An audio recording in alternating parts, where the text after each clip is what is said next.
All right, so I'm pleased to introduce Dale Smith and Hervey Allen from the Network Startup Resource Center at the University of Oregon. And they're going to be talking a little bit about the work that they do. So I'll hand it over to them. Take it away, guys. Good morning and good afternoon, everybody. This is Hervey Allen. I'm the Assistant Director at the Network Startup Resource Center. And Dale, if you'd like to introduce yourself. Dale Smith, and I'm the International Networking Coordinator with the Network Startup Resource Center based at the University of Oregon. And so we've got a talk that we're going to give about basically what we do, some of our philosophies and partners, success stories. And this talk might be a little bit different than some of the other ones. It'll be less technical in nature, but we deal with a technical topic all the time. So as you can see, we'll go into our work, and then some of the capacity building that we do, what we've learned from our work around the planet, which we'll talk about in a moment, some success stories we've had recently, and also we'll mention how people can help us out if they want to. So our group, the Network Startup Resource Center, we are core funded by the NSF. Thank you very much, Kevin. And you can see our award number on the bottom if you wish to read the abstract. We've been in business one way or the other since around 1992, and we've been in over 120 countries during that time period, doing capacity building and helping to build network infrastructure around the world. So the start of the NSRC, Network Startup Resource Center, was founded by Randy Bush and John Clenson. And Randy and John have been working on helping facilitate network connectivity to assist American scientists abroad as early as the late 80s and into the early 90s. And at that time in the early 90s, the first NSF grant was given. And so while we were starting out, we were assisting people with really fundamental stuff like UCP mail feeds, first mail systems. Some of this stuff included also hosting the top-level domains for countries. Those were actually hosted on a server in Randy Bush's home address in Portland, Oregon for a while, and then moved near Powell Books, for any of you who know about Powell Books in Portland. Starting in 1996, the NSF grant was moved to the University of Oregon, and our director, Stephen Huter, was working for the NSRC at that time and has been since then. And over this time period, we've helped establish some of the first network connections to another number of countries that you can see there. And we've been key in facilitating development of an internet exchange points in a number of countries as well. So who are we? Right now, and this does change over time, we are 6 contracted full-time staff here at the University of Oregon, based in Eugene. And then we have a number of contractors that we work with based all over the globe, 20 plus right now. And you can see the cities listed there. And we have that cute little diagram made from Google, trying to just give you a visual cue to where people are spread out. We also have lots and lots of friends and volunteers who work for universities and industry that we partner with. We have other groups who have their own contractors we partner with. So there's quite a large group of people and talent that we can draw from.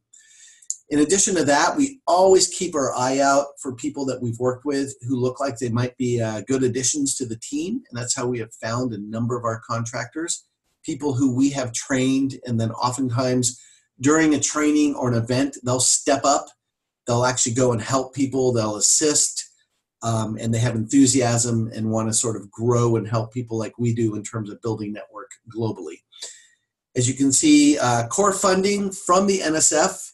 We've also received in-kind donations and direct cash contributions from Google, Facebook, Cisco, ICANN, O'Reilly Media, DHL. DHL gives us basically a 50% discount on all shipping, and we ship a lot of stuff, so that's great.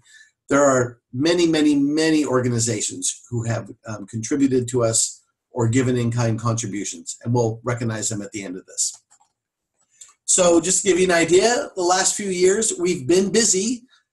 We actually ramped up our operations for what we've been doing, which is, again, helping to build network infrastructure and build capacity worldwide in emerging regions.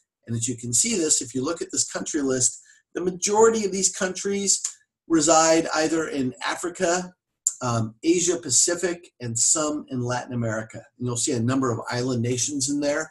So we tend to go to places where connectivity may not be as strong or good as we are used to. And then we are attempting to help build that up. But also we've been going to a number of places where connectivity is arriving, and this is happening worldwide now. But now we're discovering that the infrastructure in place is not ready for the higher speeds that are being provided. So just another example of, the kind of level of work and where we've been working. This was for 2016, more of a detail table of information. If you'll notice, how many people have we trained, have we done workshops for, and you can see across the global regions that Asia Pacific and Africa saw a concentration in 2016. We generally, on a yearly basis, tend to touch around 2,000 to 2,500 people. We facilitate donations of network equipment, and this is fairly variable depending on exactly what we're doing. 2016, we were able to donate over a ton of equipment, handed out books worth $280,000 to all these groups, libraries, emerging national research education networks. We'd like to thank O'Reilly Media for facilitating a large amount of that. We also provided direct engineering assistance. That means we go in person to locations and we help them with a directed physical infrastructure problem or configuration issues at universities, at research institutes. And we send a team and we work with the local network engineers when we do this, and we train them how to solve their problem. We actually have them sit at the keyboard. They do much of the work. We write up a detailed report and we stay in touch with them, and sometimes we follow up with another directed engineering assistance activity. We also support network engineers worldwide with fellowships as we can, and we try to help bring them to events they might not otherwise be able to participate in, such as Internet 2, Tech Exchange. We're going to be trying to work with supercomputing to do this. We've brought people to other network operator group meetings across the globe, in South Asia, in the Pacific, and in Africa.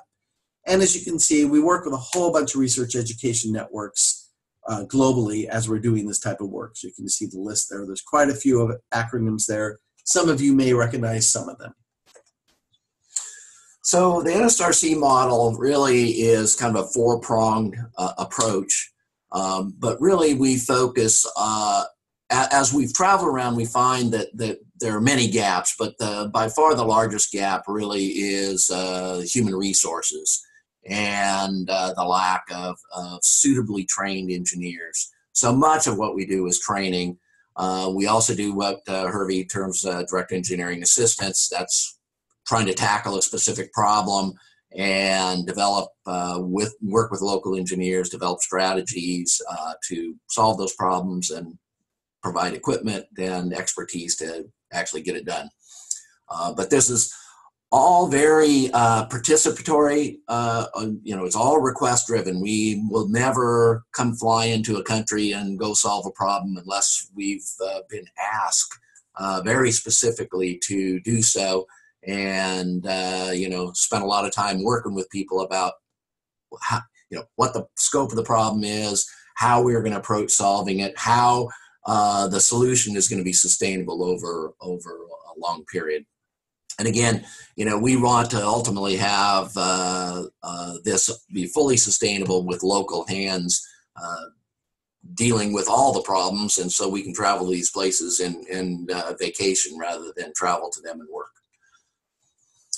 So again, taking a step back and looking at this from a 30,000-foot perspective, at the end of the day, the work we're doing is to support science collaboration.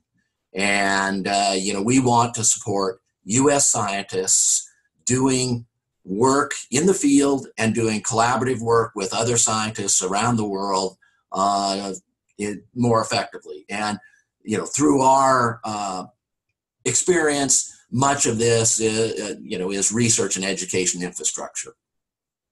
The way we do this is, this is a long list of the kind of things we do to help people, but, we help people build things, or we teach them how to build things and then assist them with the resources to do that. All right. So as we've gone forward and done this and attempted to help people, bring up their infrastructure, improve their connectivity, improve their networks, and to be able to enable science, research, big data, all of those things out in the field in international locations where previously that's not been possible. We have hit sort of a number of challenges over time, and we see them repeated across multiple regions and countries. So a big one, of course, as everybody would probably imagine, lack of affordable bandwidth. This is changing dramatically worldwide right now and has been for the last few years, but there's still plenty of places where you go and prices for bandwidth are astronomical. So that can be a problem for actually being able to push large data. And we find this particularly in countries where it's a virtual monopoly on telco facilities inside of a country. And I can think of at least a half a dozen places where the capacity on undersea cable to get to Singapore or to get to Europe costs less than the capacity to get from the undersea cable landing station, 40 kilometers to a university. So, the terrestrial part costs twice as much as the undersea part, and it's lack of competition and lack of, legal and regulatory controls. Yep. And, just to give you a quick, things, we'll show you what Africa looks like right now. One great example, the country of Uganda, they had fiber optic available to them externally. Prices were still high, and in this case, Google went in and actually facilitated a project called Google Connect and provided fiber to a lot of institutions around the country, and particularly in Kampala. And this stimulated local competition, and prices have just absolutely crashed in Uganda. And now it is possible to obtain connectivity at reasonable prices. Every country is different how this changes. Other issues we've run into, stability and downtime on the local network. That is largely related to power issues in most of the cases. And so reliable power is a big, big, big issue. And most places are dealing with this by having generators. That kind of sort of works, but this is maybe one of the hardest things for a reliable network is maintaining reliable power, and that's a hit or miss issue. Naturally, challenges navigating the administrative processes. It's different in every country. Some countries are very afraid to open up their markets. They believe that'll cause problems, kill the telco, etc. It's the same type of growth issues we saw here in the United States a long time ago, and a number of countries are still going through this. Luckily, they have lots of examples worldwide of countries that have opened up their markets. So it's a hard thing to actually believe that maintaining a telco monopoly is the way to go. Lack of terrestrial fiber. Interestingly, this is very quickly being built out, terrestrial fiber worldwide. But again, as Dale has noted, you can get connectivity to a country, but then getting it inside or that last mile can be expensive. Another one tends to be telecommunications and networking equipment are either hard to obtain or extremely expensive, or you have onerous taxes on bringing this equipment in. And in a number of places, Kenya was a great example where their taxation on networking equipment was so high for so long that this was stalling build out. When these rules were updated in Kenya, just as an example, it suddenly became much easier to bring equipment in, and the industry really took off, the network industry in Kenya after that. And then finally, poorly structured campus networks. So you've got your campus, you've had literally 10 megabits of connectivity for the last 10 years. Suddenly you've got a gig, right? And this does happen. Then you discover, wow, nothing looks faster at all on campus or only moderately better. And this oftentimes has to do with the way the network has been built to begin with. So that's where we come in and we help people to design it correctly and then begin to build it out correctly. Other challenges, human, financial, and cooperation, the social challenges. So lack of well-trained network engineers, that's where we step in, and we really do try to work to the point where we can get the local engineers training other engineers and have this take off. Staff retention, once you get engineers trained, always an issue, probably always will be. But we have a few tricks, such as targeting well-trained engineers at key institutions and then providing them, for instance, with some fellowships, maybe even putting them on contract, having them work with us, basically making it interesting to remain where they are. Viable business models in rural areas. A lot of people depend on external funding sources, and then when those go away, things fall apart. Again, lack of sustainable funding models for the day-to-day expenses, so it has to be built in, and this can be hard when you get a one-time infusion, but then you can't pay for something when it falls over. Regional or even national cooperation. There are parts of the world where countries simply don't have fiber crossing borders because they don't cooperate, even though there's no physical barrier to it. It's a social, political. And then leadership to drive this stuff forward, making it become an important issue. So we help with all of those. We help our friends massage the situation with the social, political stuff. Okay, and then finally, we've learned a lot of lessons over the years. And one of the biggest ones is never, ever assume anything going into a situation.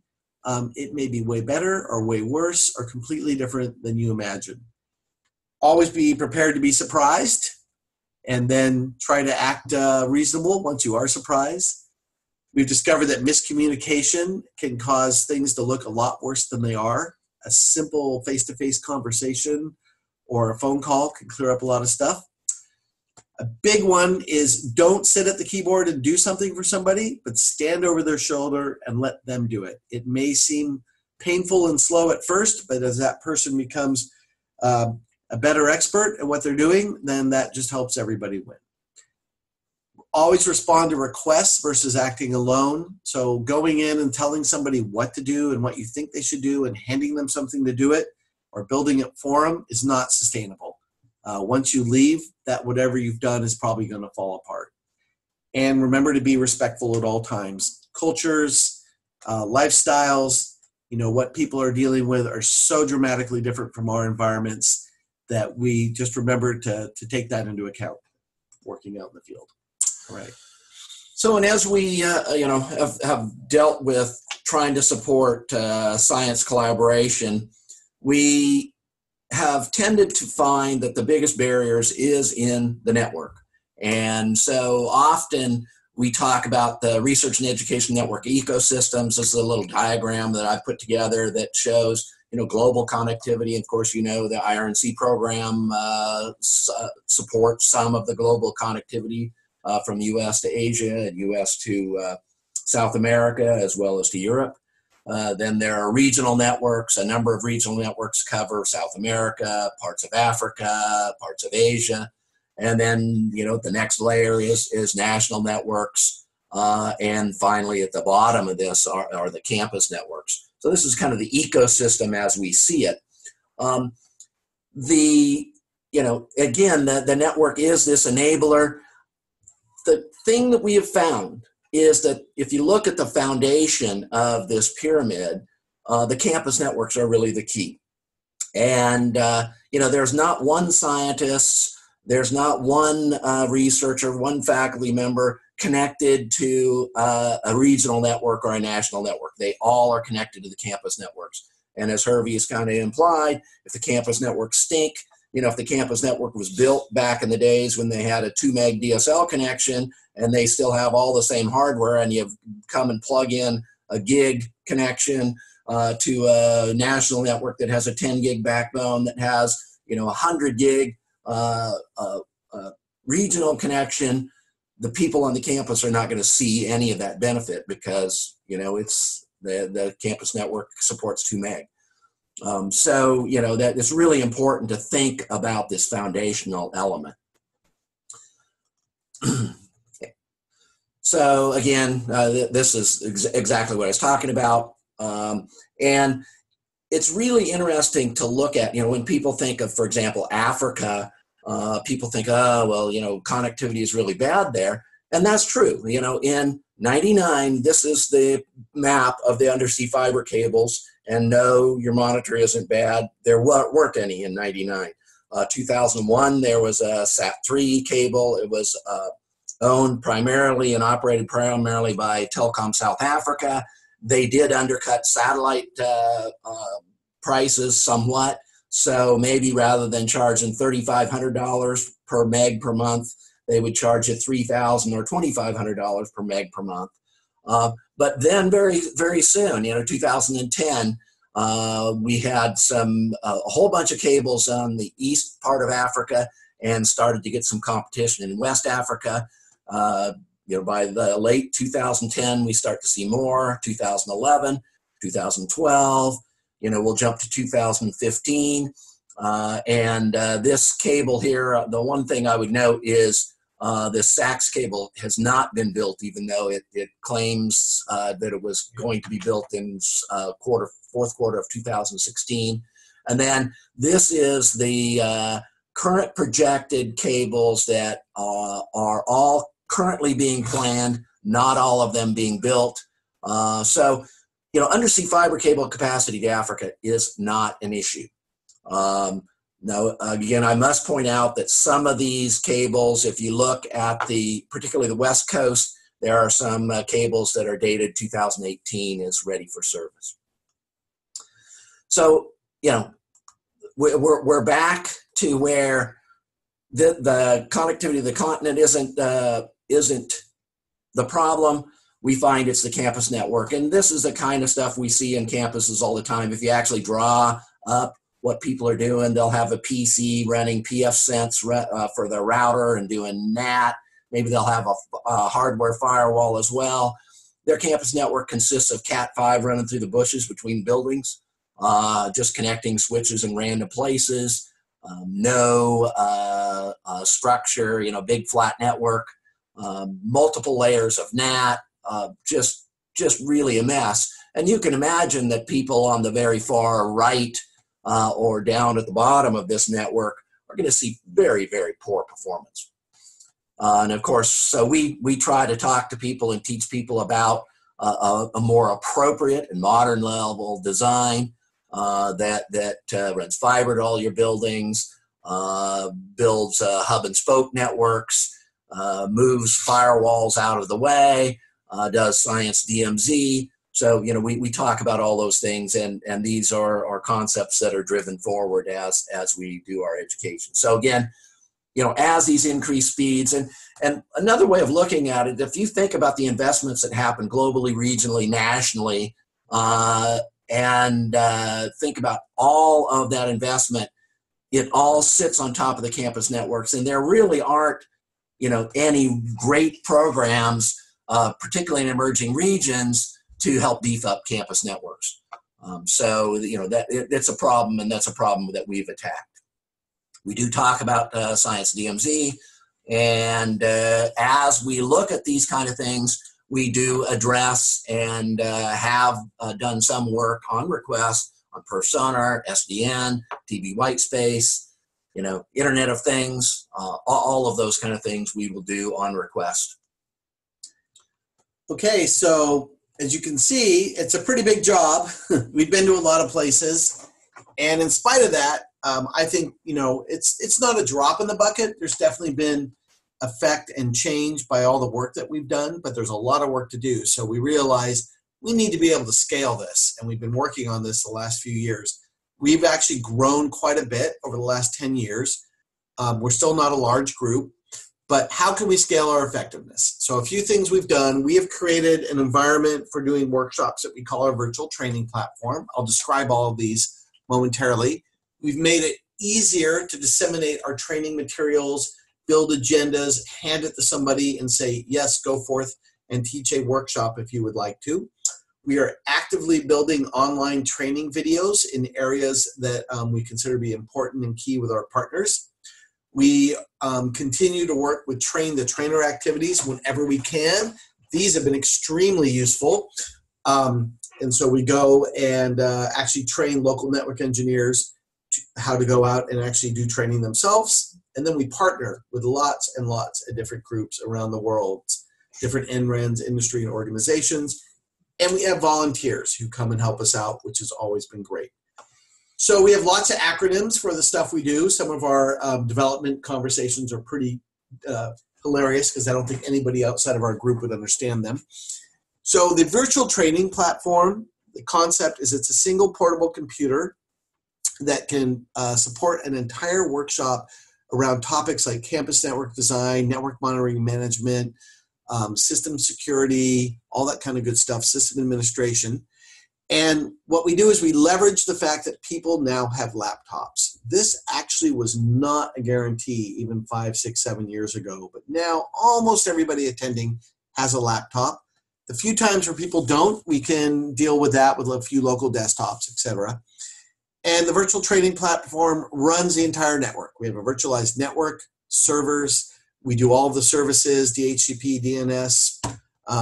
We run, web servers on it.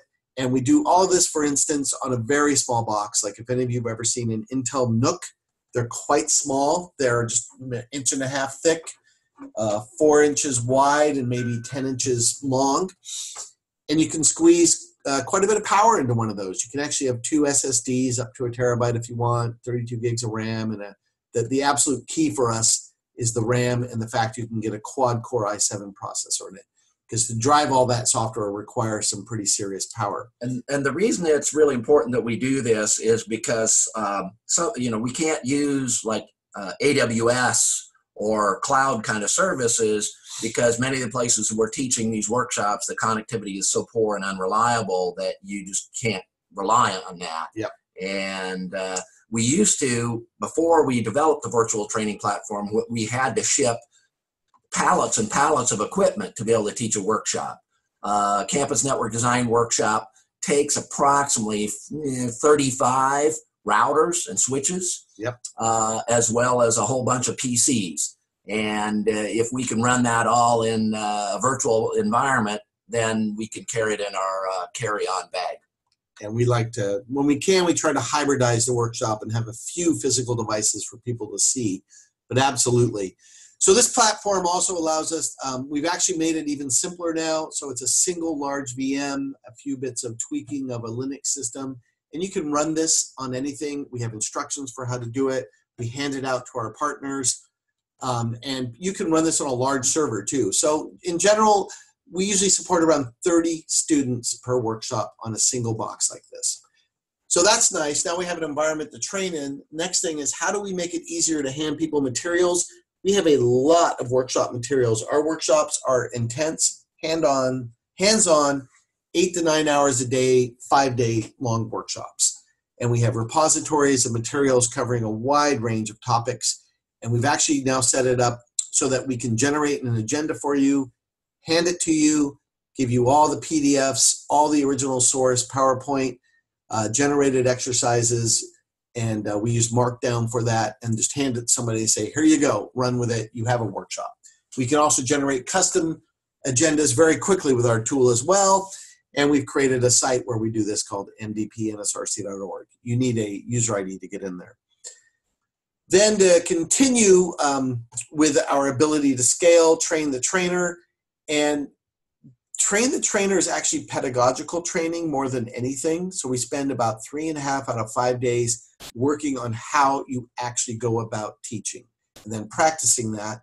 Then we spend about 1.5 days on how to set up our virtual platform, how to use our material development platform, and to pick your topics. For instance, in Africa alone, over the last 3 years, of the people we've trained, they've gone out and already run at least 40 workshops across 8 countries. And we have not had to go. We provide remote assistance, but that's a huge saving to us. And it also scales our effectiveness. Direct engineering assistance, one of the key pieces of it in terms of scaling our impact is that when we go, we teach the local network engineers how to do what we're doing. So when we leave, in theory, they can do it themselves and then go forward. In addition, we provide them with a detailed report, detailed, with what was done and what we say people probably need to do. Then we've also been partnering and creating videos. So we have a new website called learnnsrc.org. And recently ESNet and us got together over the last year and a half. And we've been filming a whole bunch of informational videos on Perf Sonar and Science DMZ. And I'll show you a few screenshots just so you can see the topics there. Eli Dart joined us, Jason Zarowski, Brian Tierney. We've had a bunch of people come and help film these videos. This has been great. And as an example, the Research Education Network for Uganda, RENU, they actually went through all the Perf Sonar videos, asked us for a recommendation of a hardware platform, maybe asked a couple of questions via email, and they went up and set up multiple nodes of Perf Sonar and are using it now. So we've been very pleased with that. This is the top level, just show you what the page looks like for our learnnsrc.org. We also have federated identity management videos there, and we are about to film a whole series of BGP videos with a number of people who are coming in town here the next month, actually. So we'll have a whole new section up on BGP. And Science DMZ, you can see the topics right there. So you can run through all of them and understand it. And for some of the places we go, we ask people to run through these videos so they'll understand them before we get there. And Perf Sonar, a whole bunch of detailed topics. And we have recently updated them to be updated for version 4 of Perf Sonar with the new interface and with the new details that have taken place. And you can see those in there. We have partners. These are just a few groups that we partner with, and we've called out a couple of them, such as TAIN, which is now Asia Connect, the TAIN 4 project. And we have worked with them in Asia on multiple workshops over the last 3 years, talking around 15 to 20 different workshops and direct engineering assistance events. GEANT from Europe is a funding institution, and we work with them indirectly through UbuntuNet Alliance in Eastern Africa and West and Central African Research and Education Network, WACREN, in West Africa. We work with, for instance, Pacific Network Operators Group, helping them give workshops twice a year to the island nations. And as you can see below, lots of other partners across the board. And by partners, these tend to be people who provide resources in terms of facilities, in terms of trainers, sometimes money, fellowship money, along with us. So we can go hand in hand. So for our success stories, okay. So we have a number, we just pulled out a few success stories as in places we've gone and things have gotten better since we went there. We pulled out a few from the last 3 or 4 years. I was looking through what we've been doing, and this could be a very different list, but we thought some of these were illustrative of what we've been doing. So the Kenya Education Network, this is a group that we've been working with since the 1990s, and the change in Kenya in terms of their network infrastructure connectivity is stunning. And KENET, Kennet, is one of the best formed national research education networks in Africa. Currently, they connect and provide services to over 150 organizations in Kenya. So not only universities, but government, research, hospitals, and even secondary schools. And Kennet's part of the UbuntuNet Alliance, which is a regional research education network that includes 14 nations. And then UbuntuNet connects in London to GEANT and Internet 2. And this is the way, for instance, that Kennet gets their external connectivity out to the US, high-speed external connectivity, and can facilitate science and collaboration. And we ought to point out that piece of that connectivity, that, you know, the Internet 2 piece, or the US science piece is funded at least in part by the IRNC program through the ACE project. Yep. And you can see details about some of this in the URL that I provide below. So looking forward for Kennet, Mayole Kishorda, who is the CEO of Kennet, is very interested in joining the Pacific Research Platform if this goes forward on a global scale in order to collaborate and provide big data access from Kenya to the US. Also, they've been installing, for instance, as part of this effort, Perf Sonar across their backbone. Kennet now has 10 gigabytes on their backbone to several POPs. And when they first installed Perf Sonar, which we helped to facilitate along with Indiana University, they immediately discovered within about a week or two of their first installations that they had some faulty fiber optics, and it was causing a degradation in service that they had not recognized, even though they were doing monitoring of their network. And so they were able to track that down and fix it. Their engineers did that. We were not involved. They just let us know afterwards and gave us sort of a post-mortem report on it. So that was definitely a very cool result of going in there, helping out with that, and then having them run with the tools. So University of Guam is another one of the places we like to call a success story. We've been there on site at least 3 times. Started out with an initial visit where we did kind of a campus network audit, provided a set of recommendations to their vice president for research and their president. That gave us enough information to assist them in applying to the NSF for an EPSCoR award. After a couple of tries, that's been awarded, and they're actively making significant investments both in their science labs as well as their infrastructure.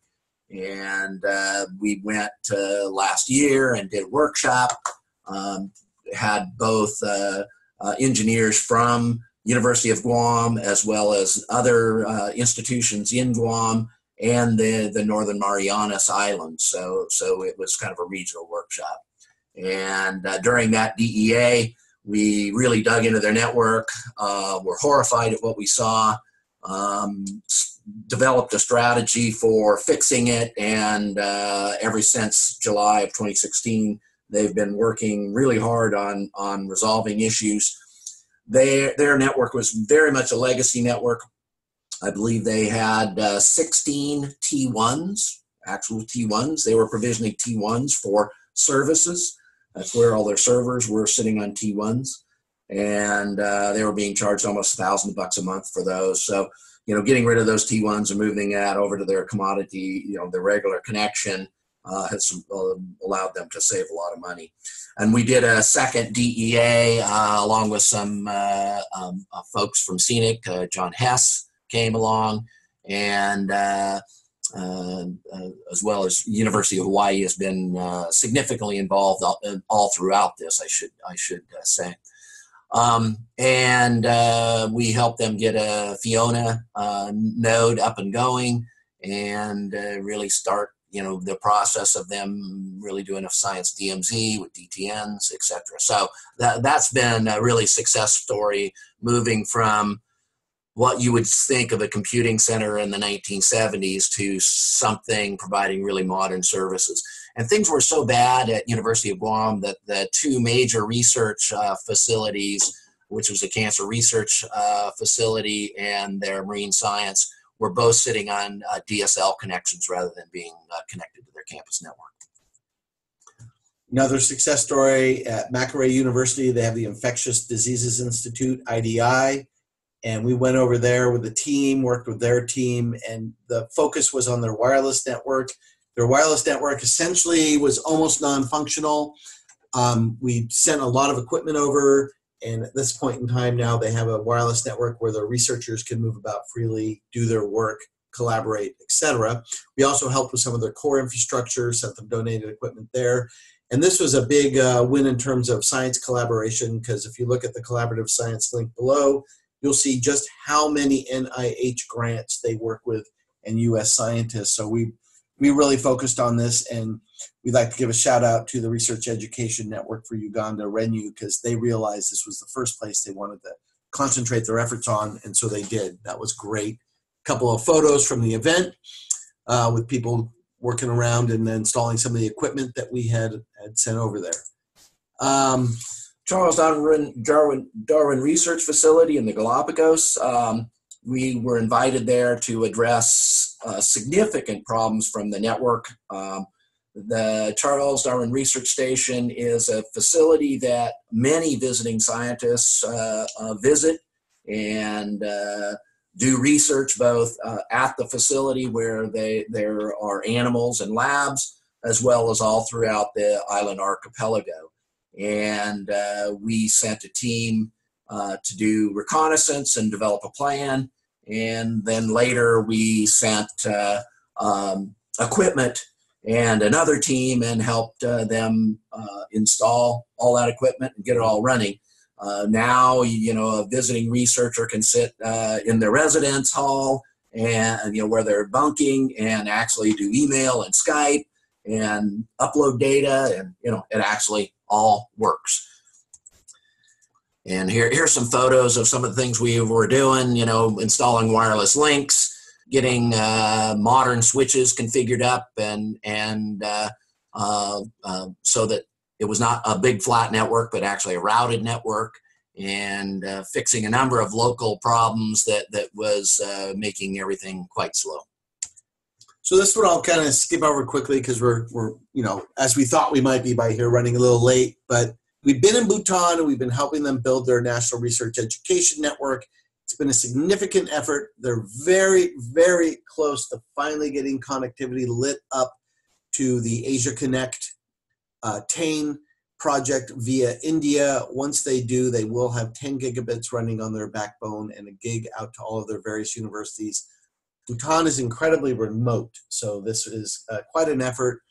They have been dragging fiber across the country, and their universities were in need of some significant help in terms of equipment and infrastructure and design. So we have gone to many of them. And this is one of the places where most of these no institution in the country was connected at more than 15 megabits. Yep. And as DRCREN has been turned up, the minimum connection to every campus is 1 gigabit. So as you can imagine, when you go from 15 megs to a gig and you have all of your filtering and restrictions in place, we needed to change mentality a bit. It was very interesting. Some of the places we went required us to actually physically haul equipment in the rain across bridges and through mud because some of these sites are extremely remote. There is a lot of flora and fauna science taking place in Bhutan. U.S. researchers have been very interested in being able to do some of this science in Bhutan, and we're hoping that this will help to facilitate that. So, few success stories. Last few slides. One is, if you're interested in all this, if this looks interesting to you, how can you help us if you have the inclination? And if you have network equipment that you're retiring and you're not quite sure what to do with it, this is how we get many of our donations. We are looking for edge and aggregation switches, core routers with fiber interfaces, and wireless hardware. We are at the University of Oregon, and we can receive gifts through our foundation or just directly to the university. This can't make life easier for donating equipment like this. And for public institutions, we believe it is possible for you to transfer ownership of equipment to us, if you're a public institution and have typical ways of getting rid of equipment. We believe that we are able to receive that in some cases.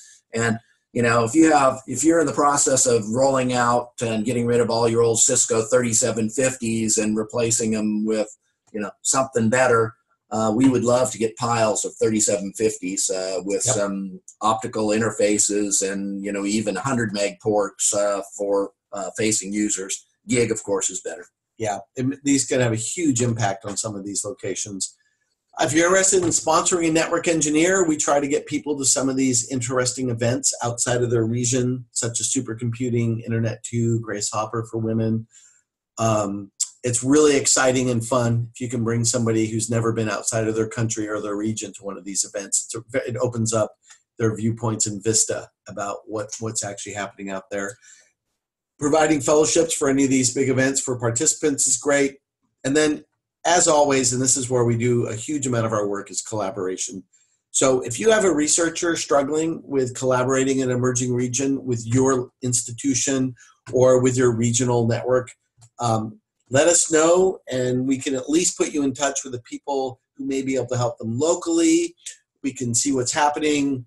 We're a really good resource for that. Yeah, we likely know people at the institution that, the IT folks at the institution where, the collaborations are challenging. It reminds me of one of the latest ones was there's a fellow in Japan Dr. Shimizu, who does telemedicine, and he was doing some work at Makerere University, the medical college there, and he was having terrible trouble. And just he talked to us, we talked to the guys at Makerere, got the problem solved within a day. It just boom, just like that. And they've been struggling with it for months. So we know a lot of people, 120 countries since 1992.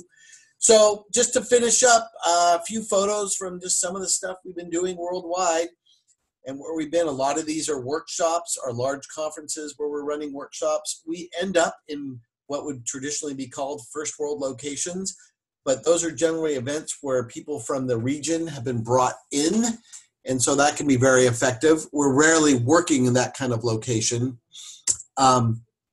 And again, just from all over the years, you can see that it's pretty varied. It's pretty interesting. We get to meet a lot of really cool people, and we really enjoy being able to have a direct impact in some of these places. And we sure do learn a lot from the people that we go out and help and work with. As you can see, we have support from a lot of different groups. Thank you to all of them and the National Science Foundation. And if anybody has questions at this time, our presentation is over. So thank you very much for listening. All right, thank you guys. So people can enter their questions into the chat room. I've written down numerous questions here since I just find this stuff fascinating. Cool. So I'll start with a hard one. What matters the most when you go into a location? And I mean, maybe just an example or two of very specific things. Let's say you go into a spot that really has no infrastructure. What piece that you leave behind ends up mattering the most to the users of the network and the network engineers? It could be hardware, it could be software, it could be just a non-tangible thing like training. I always think the wetware is the most important thing. Yep. It's it's the relationships that people make. It's the human network, and many of these people in these regions, they feel very alone. They just, they're isolated. They don't really have anything. They read, U.S. universities now are connected to 100 gigabits. That is science fiction to them, and for them to just kind of understand that there are people who care, people they can ask questions, and the human network, I think, is really the most permanent thing. Yep. Because any piece of gear will, get old and die. And I guess part of that wetware certainly is the training and the knowledge, because again, in many of these regions, we've now managed to build a critical mass of network engineers to do their own training and to help each other out locally, so we don't get nearly as many calls to go to some places. So, and backing up Dale on this, wetware or human contact. So when we go in somewhere that's just starting from scratch, the fundamental most important thing is the person who's contacting us and if they have the support of their organization. And if those two things are in place and the enthusiasm of the person, we can go forward from there. Without that, we're probably not going to get very far. Right. Yeah. Unless we see support, a champion and kind of support organizationally, the trip is never worthwhile. And we've learned to ask enough questions before we go to understand whether it's just somebody with a wild idea or whether they have some real motivation and then some backing. Okay. So the first question that came in was from Cynthia. Culturally speaking, would there be barriers to female engineers working in some of the more conservative countries? So we are very aware of this. It happens both racially and across, male, female. The nice thing is most of the time, no, because when we come to network engineers and doing our technical work, and we're actually working side by side, a lot of those barriers go down, but we see it all the time. What's interesting, though, is some of the more conservative countries where we work, actually our number one people that we work with are women. Some of our best contractors, for instance, in a few of the Muslim countries are women. And it's fascinating because they've earned the respect of their peers, and we work with them, and that's who we go through. But it is always something to be thinking about as we go forward, and we're sensitive to it, definitely. Right. Well, and if you remember one of the early slides that Hervey talked about, we actually do keep statistics about men and, how many men versus women. And it's about, unfortunately, it's 4 to 1, so only about 20% women. And I would say many of the organizations we work with target fellowships for women, such as South Asia. They have an entire fellowship program for women. Apricot, which is the largest networking conference in all of Asia, does as well. AFNOG does as well, actually, and the African Network Operators Group now has entire subgroups across multiple countries that are targeted at women engineers. So, yep. But, indeed, women as trainers is not necessarily a barrier because we certainly use women for trainers because we have some really great women. All right. Kevin has a question. How often are you invited back for additional training? And in those situations, how do the topics advance? And an add-on there, how often are you asked to provide materials on SDN? So we're almost always invited back. It's almost always, when can you come back? And we want more training. And so if it's been successful, we can go on to the next topic. So oftentimes, for instance, we may start out with something like network monitoring and management and or campus network design. And then if that's been successful and we're going forward, we may go back and teach more advanced topic like BGP or peering. Or security or something like that. But I would say the majority of the time, people are hoping we are going to come back and do more or do a targeted direct engineering assistance. Software-defined networking, we keep thinking we're going to see more of it, and we don't. Where we've seen the most interest outside of the United States has been parts of Latin America and in Asia.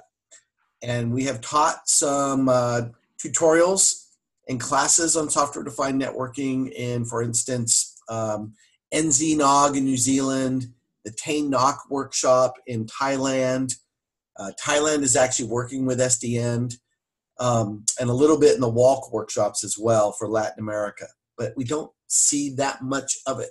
We talk about it, and part of this is that we're dealing with networks that are so nascent that first they need to get things in place before they think about more advanced topics. And, for a place that they're struggling with campus networks and just understanding where to switch and where to route, to start to throw SDN into that mix and get them really confused about that just doesn't really make any sense. They need to understand that there's two basic ways to move packets. One is based on MAC address and the other is based on IP. Once you really understand that very well, then we can start talking about different ways of moving traffic and different attributes to be looking at as you move traffic. And I think we may be looking at SDN more at the Research Education Network national level, such as Kennet and groups like that. Other questions? Let's see. So Kevin has one more follow-on there. How often do you have an opportunity to connect with global science collaborations when in country and with those campuses and their networking students and experts present? Fairly often. It tends to happen more with the direct engineering assistance activities, and we do about 5 or 10 of those a year. So for instance, at IDI in Uganda, obviously we were talking directly with a number of the researchers and a number of the students. So I'd say fairly often. When we are actually doing just a plain old workshop, if it's at a university, we invariably are asked to go in and talk with administrators, researchers, the technical staff there, and sometimes students as well. When we're at somewhere like a big conference where workshops are taking place and people have been brought in, then we don't have that opportunity. So I'd say about half the time we get that opportunity. But certainly when we're doing direct engineering assistance at an institution, we very frequently are working directly with the researchers who are, we want to know what problems they're seeing so that we can really attack the problems and not what the local network engineer is perceived to be the problem. So, indeed, much of that work, Charles Darwin Research Facility. I'm thinking of another DEA that we did in the Philippines at University of Philippines, Los Banos. We ended up meeting with and working with the International Rice Research Institute, which is a world famous facility there. I mean, so we run into these guys a lot in a lot of different ways. Yep. Students, not nearly as much. We don't really end up touching students directly very often. I remember one DEA we were building wireless, and we put an access point in this, it was a lunchroom kind of cafeteria, and within hours, there were like 160 students on the one access point. We had a plan to install 5, and there was like 160 students on one immediately. So we certainly see them around, but working with them directly, not so much. Okay. And probably the last one, how much of your connectivity is point-to-point wireless versus fiber infrastructure? That's a good question. It really depends. We strongly encourage people that if they own the dirt between the buildings, that they should pay somebody to get a shovel out and dig a hole and put some pipe in it.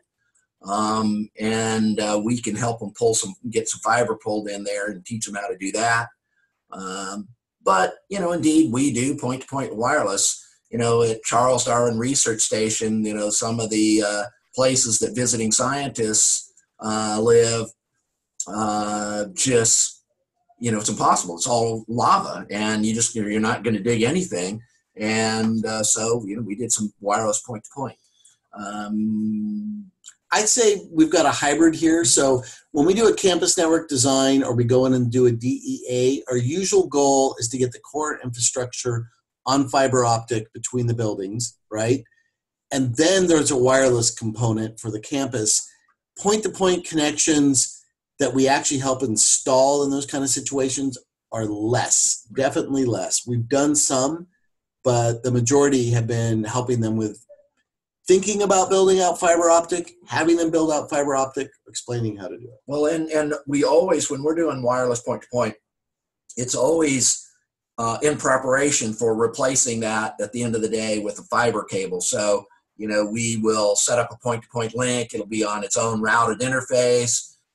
We will treat it as if it were a directly attached building on fiber. And so that if indeed they get the resources to install fiber to replace that point-to-point link, they can do that. But we've done point-to-point links all over the place, all over in Africa and Asia. Yep.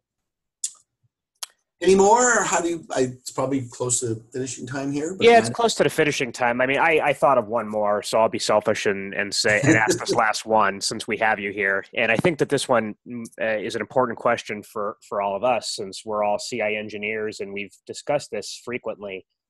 Brain drain hurts this community just like it hurts your community when you go in there and you invest some time and effort and train somebody up, and then they get hired away by the local telco.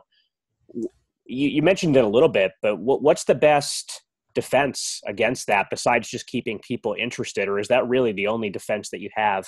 Well, there's twofold. One is, we try to instill a sense of, giving back or doing good. That can help somewhat. At least if they leave, oftentimes these people come back and help us out. There's a fellow who works for a large telco in Africa. Several of people actually that we have trained who've left their organizations, but now actually are so active giving back, and they've gotten their companies to give stuff back to the local communities that, for instance, the South African Network Operators Group, Network Operators Group has been started by one of these people. We've had them train with us. So that That's one tactic, right? Keep them in the community, even if they leave the local org. Another, we've done in a few cases, we spot somebody who looks really good. They work for somebody critical to the country's research education infrastructure or just network infrastructure in general. We try to get them involved with what we're doing, and we may even offer them a contract that includes helping boost their salary a bit by allowing them to do some work with us or to go to some special events. This has actually been done in several occasions, and we work directly with their boss or organization saying, look, we can help you keep this person because we can augment their salary by doing this a bit, right? And they can help us as well. Well, and they're going to grow a lot in their skill set. Yes. So that's helped. And the last bit is targeting people who are in organizations that look really good to just work with us and, continue down this path. But we've had some success. It is a tough one, as you well know, right? I mean, I don't blame anybody. If you're in a place where you can get triple the salary because you're now a skilled person and you have a family, it's awfully hard to convince somebody not to do that. That is one of the reasons why we try to really, really facilitate the train the trainer model and local hands helping, so that way these people are training their people, right? And they have a large enough cache of people with enough talent that it doesn't kill you when you lose somebody. But yep, that's a worldwide issue, and it's not just a first world problem, that's for sure. All right. Well, thank you again, guys. This has been great. What we're going to do is we'll post this recording. Please send me your slides. Okay. And for everybody else, we're taking a 1-week hiatus because I couldn't find anybody, and also because Labor Day is coming up. So we will pick up again on the 8th of September, and we're going to have a talk from the supercomputing DevOps group on how they manage measurement and things like that for the conference. So everybody have a good week off, and we'll talk to everybody soon. Nice. Thank you very much, everybody. Thanks a lot. Bye. Bye.